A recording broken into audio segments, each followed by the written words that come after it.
കാർഷിക വാർത്തകൾ. കൊപ്രയിൽ നേരിയ ഇടിവ് പ്രകടമായി തുടങ്ങി. ഉത്സവ ഡിമാൻഡിന് മുന്നിൽ കണ്ട് കൊപ്ര വെളിച്ചെണ്ണ വില റെക്കോർഡ് കുതിപ്പിലായിരുന്നു. ഉത്സവ ഡിമാൻഡിനിടയിൽ കുതിച്ചു കയറിയ കൊപ്ര വിലയിൽ തിരുത്തൽ അനുഭവപ്പെട്ടു തുടങ്ങി. തമിഴ്നാട്ടിലെ ഉൽപാദന കേന്ദ്രങ്ങളിൽ വാങ്ങൽ താൽപര്യം ചുരുങ്ങി. ഇതിനിടയിൽ കൊപ്ര വിറ്റുമാറാൻ സ്റ്റോക്കിസ്റ്റുകൾ കാണിച്ച തിടുക്കം മൂലം വില 13,700 നിന്നും 12,900 ഇടിഞ്ഞു. ഇതിന്റെ പ്രതിഫലനം ദക്ഷിണേന്ത്യയിലെ മറ്റു വിപണികളിലും ദൃശ്യമായി.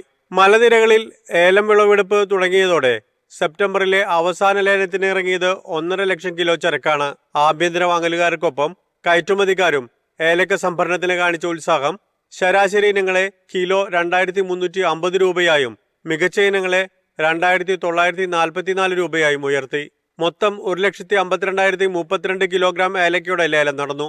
ഈ മാസം ലേലകേന്ദ്രങ്ങളിൽ ഏലക്ക ലഭ്യത ഉയരും. കുരുമുളക് 2 ആഴ്ച നീണ്ട വിലയിടിവിന് ശേഷം സ്ഥിരത കൈവരിക്കുന്നു. ദീപാവലി മുന്നിൽ കണ്ടുള്ള ഉത്തരേന്ത്യൻ ഇടപാടുകൾ തളർച്ചയെ മറികടക്കാൻ ഉപകരിച്ചു. കാർഷിക മേഖലയിൽ നിന്നുള്ള നാടൻ മുളക് നീക്കം കുറഞ്ഞ അളവിലാണ്.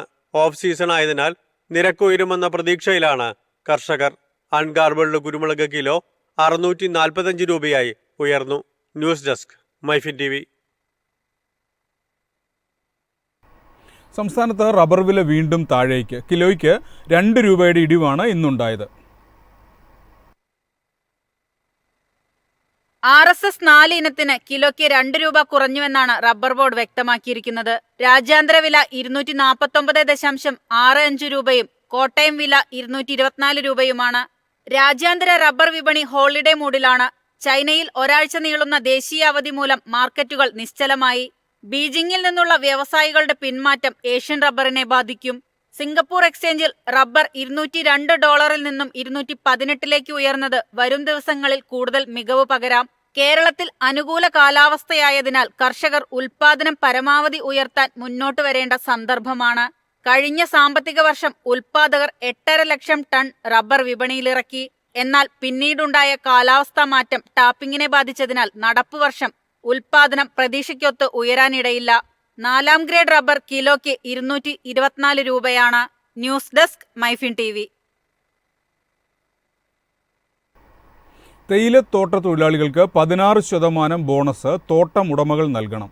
പശ്ചിമ ബംഗാളിലെ തൊഴിൽ വകുപ്പാണ് സംസ്ഥാനത്തെ തേയിലത്തൊഴിലാളികൾക്ക് ബോണസ് നൽകണമെന്ന നിർദ്ദേശം മുന്നോട്ട് വെച്ചത്. ഡാർജിലിംഗ്, കുർസിയോങ്, കാലിംപോങ് എന്നിവിടങ്ങളിലെ തേയിലത്തോട്ടങ്ങളിലെ തൊഴിലാളികൾക്ക് കഴിഞ്ഞ സാമ്പത്തിക വർഷത്തിൽ 16% ബോണസ് നൽകണമെന്നാണ് പശ്ചിമ ബംഗാൾ സർക്കാർ വ്യക്തമാക്കിയിരിക്കുന്നത്. വടക്കൻ ബംഗാളിലെ പല തോട്ടങ്ങളിലും കഴിഞ്ഞ സാമ്പത്തിക വർഷത്തിൽ 16% ബോണസ് നൽകാൻ തീരുമാനമായിരുന്നു. ഈ പശ്ചാത്തലത്തിൽ സംസ്ഥാനത്തെ മൊത്തം തേയില വ്യവസായത്തിൽ തുല്യത ഉറപ്പാക്കാനുള്ള നിർദ്ദേശമാണ് സർക്കാർ മുന്നോട്ട് വച്ചിരിക്കുന്നത്.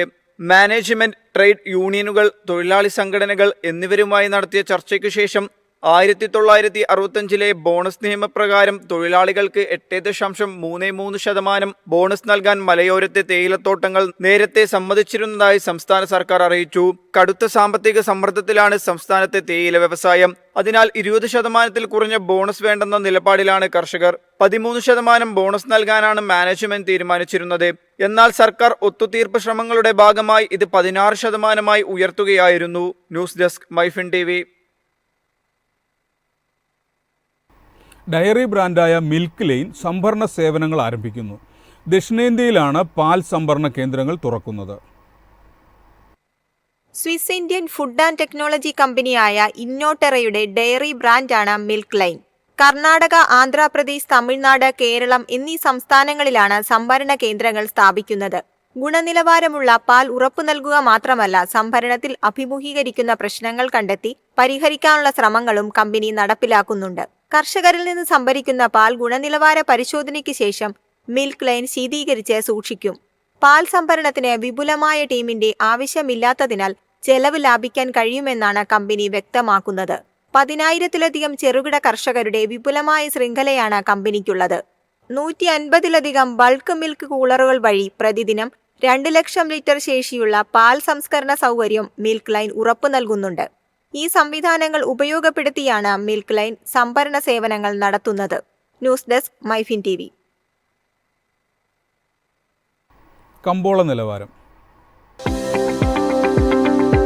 ഇന്നത്തെ കമ്പോള നിലവാരം RSS 4 224, RSS 5 221, ലാറ്റക്സ് 142, ജാതിക്ക 300, ജാതി പത്രി 1500 മുതൽ 1700 വരെ, ഗ്രാമ്പു 950, അടയ്ക്ക 250, കാപ്പിക്കുരു 225, കൊക്കോ പരിപ്പ് 330, കുരുമുളക് ഗാർബിൾ 66,500, കുരുമുളക് അൺഗാർബിൾ 64,500, ഏലക്ക 2,200 മുതൽ 2,350 വരെ, വെളിച്ചെണ്ണ 19,500, കൊപ്ര 13,500, ചുക്ക് 36,000.